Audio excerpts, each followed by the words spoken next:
विजयनगर का वार्षिक उत्सव हर साल बड़े धूमधाम से मनाया जाता था। इस उत्सव में आसपास के राज्यों के राजा भी शामिल होते और महाराज के लिए बेशकीमती उपहार लाते। इस बार भी महाराज को कई उपहार मिले, लेकिन रत्नजड़ित रंग बिरंगे 4 फूलदान महाराज को खास पसंद आए। उन्होंने उन फूलदानों को अपने विशेष कक्ष में रखवाया और उनकी देखभाल के लिए सेवक रमैया को नियुक्त कर दिया। साथ ही उसे सख्त चेतावनी दी गई कि अगर फूलदानों को कोई नुकसान पहुंचा तो उसकी जान चली जाएगी। एक दिन रमैया फूलदानों की सफाई कर रहा था कि अचानक एक फूलदान उसके हाथ से गिरकर चकनाचूर हो गया। महाराज को यह खबर मिलते ही उन्होंने गुस्से में रमैया को 4 दिन बाद फांसी देने का आदेश दे दिया। यह सुनकर तेनालीराम महाराज के पास गया और बोला, महाराज, एक फूलदान के टूटने पर आप अपने सेवक को मृत्युदंड कैसे दे सकते हैं?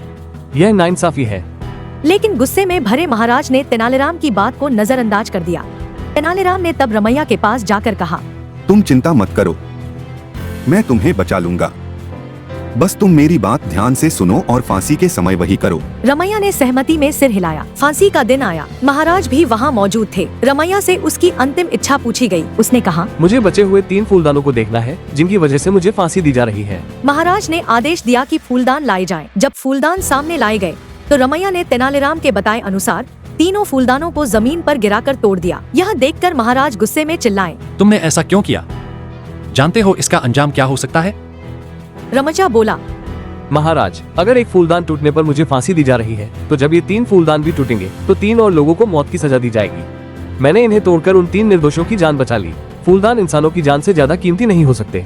रमैया की बात सुनकर महाराज का गुस्सा शांत हो गया। उन्होंने न केवल रमैया को माफ कर दिया, बल्कि उसे इनाम भी दिया। फिर उन्होंने तेनालीराम को बुलाकर कहा, तुमने आज न केवल एक निर्दोष की जान बचाई, बल्कि हमें यह भी सिखाया कि गुस्से में लिए गए फैसले अक्सर गलत होते हैं। तुम्हारा बहुत बहुत धन्यवाद तेनालीराम।